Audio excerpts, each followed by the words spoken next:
So this is a pretty good movie, and if you're thinking of seeing it, I think you should, because you're going to at least learn a lot about Deus Ex Machina.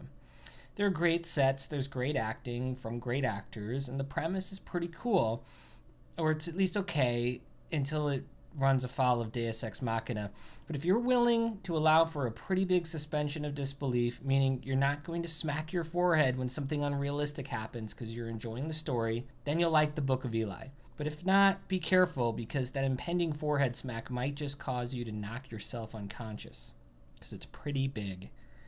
Give it a watch, then come back to this review. Spoilers are about to happen. They're happening right now. And here we go.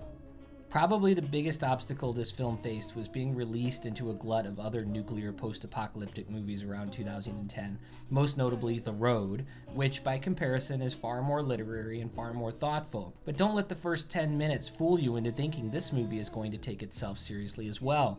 But enjoy it nonetheless.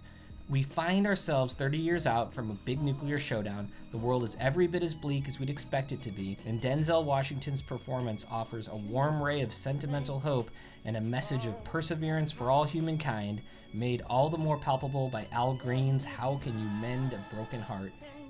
You see, he's sad because the world is really, really wrecked. It's a good song, though.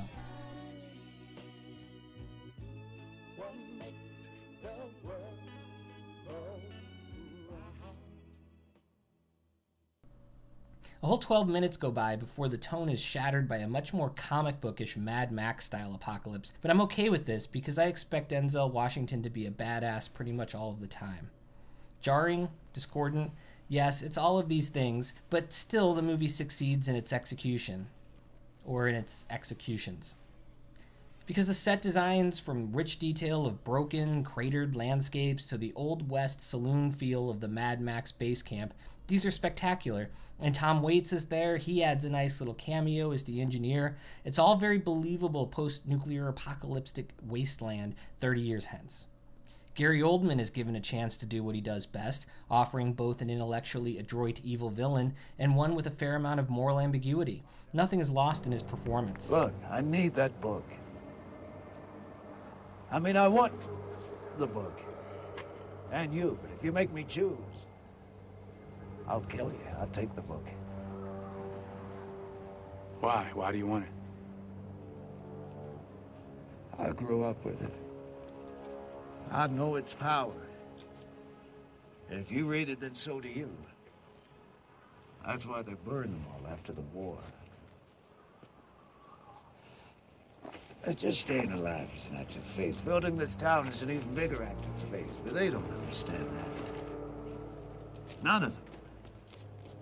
And I don't have the right words to help them, but the book does. His efforts to re-civilize the world are sympathetic, after all. He's missing but one key ingredient to social order: a text that has been lost. Let's be honest. Used for centuries to impose a set of strict didactic moral codes upon populations, this is the Bible, and this is oftentimes how it's used.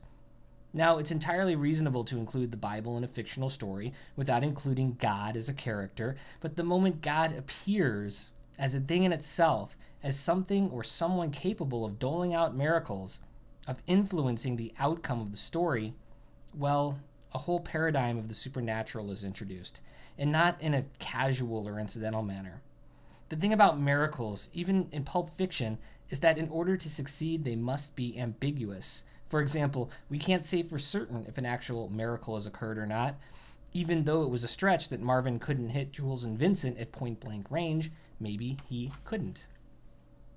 And we could go through the remainder of Book of Eli, understanding the conflict is between the spiritual merit of the Bible and the ulterior misgivings of the villain who wishes to use it to advance an altogether unchristian agenda. However, when top henchman Redridge, excellently portrayed by Ray Stevenson, fails to shoot Eli, the audience begins to wonder if he really didn't want to kill him because he's such a well-meaning badass, or whether God came down from heaven and stopped the bullets? That's right. That's exactly what it means. God came down from heaven and stopped these motherfucking bullets. And this is not a good thing for storytelling. especially in science fiction, where we are already being asked to accept an unreal premise, because anytime God or any other external force makes decisions that affect the outcome or success of the hero, then no longer is the hero really acting heroically. No longer are they exemplifying qualities of heroism and human perseverance in the face of terrific danger. If anything, Eli's kind of a jerk for taking such wild risks and constantly putting God in a spot where he has to come down and stop the bullets.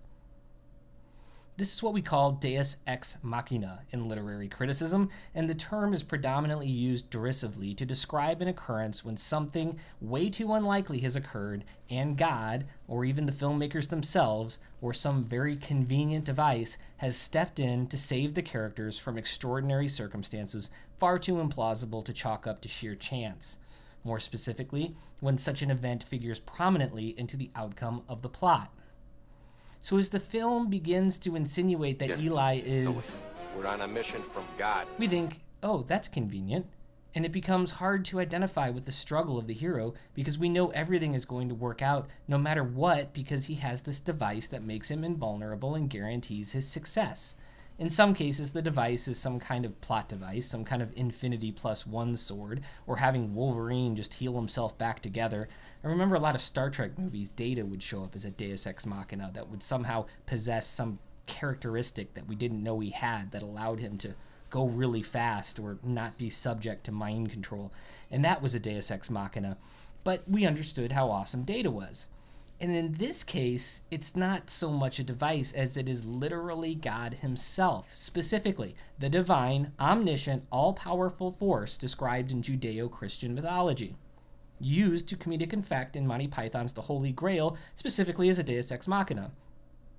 And this deflates Eli's speech about divine inspiration, as we suspect that it's not dedication to his faith that has delivered him from harm and steeled his resolve, but good old divine intervention. God himself saves Eli from harm. One day, I heard a voice. It's hard to explain, but it was like it was coming from inside of me. But I could hear it as clear as I can hear you talking to me now. What did this voice say? It led me to a place where I found the book, buried under some rubble. The voice told me to carry the book out west. Told me that a path would be laid out for me, that I'd be led to a place where the book was safe. Told me that I'd be protected. Maybe this wouldn't be a problem. After all, I have established earlier in this video that everyone knows Denzel Washington is always a badass. Maybe he really could ninja his way out of a fight with 30 guys. Twice. But what happens in our final showdown is an exercise in divine intervention, in Deus Ex Machina, that perhaps goes a little too far. The house they are holed up in is torn apart in a hail of bullets like you'd expect from a Looney Tunes cartoon. And yet, our heroes remain unscathed. And then, our hero is shot in the belly, but even then does God come down and stop the wound from proving fatal. Maybe, just maybe, this could all happen, but no. The big reveal at the end of the movie is akin to a kind of campfire story, the kind where some big twist blows your mind to an absurd degree, and this is no exception. So even though he was kicking everybody's ass and all the bullets were flying past him without hurting him at all, it turns out the whole time he was a blind man. Oh, so he was able to beat up a dozen guys while also being blind. But how does he know where to swing his machete? God did it. But how did he know when? God did it. Yeah, but what about that part when God... So then, why didn't God just send the Eagles from Lord of the Rings to pick up and carry the Bible to San Francisco and drop it off there in the first place? Good question. Oh, and the Bible Gary Oldman gets? Doesn't matter. Eli memorized it so he can just recite it. Oh, and it's Braille.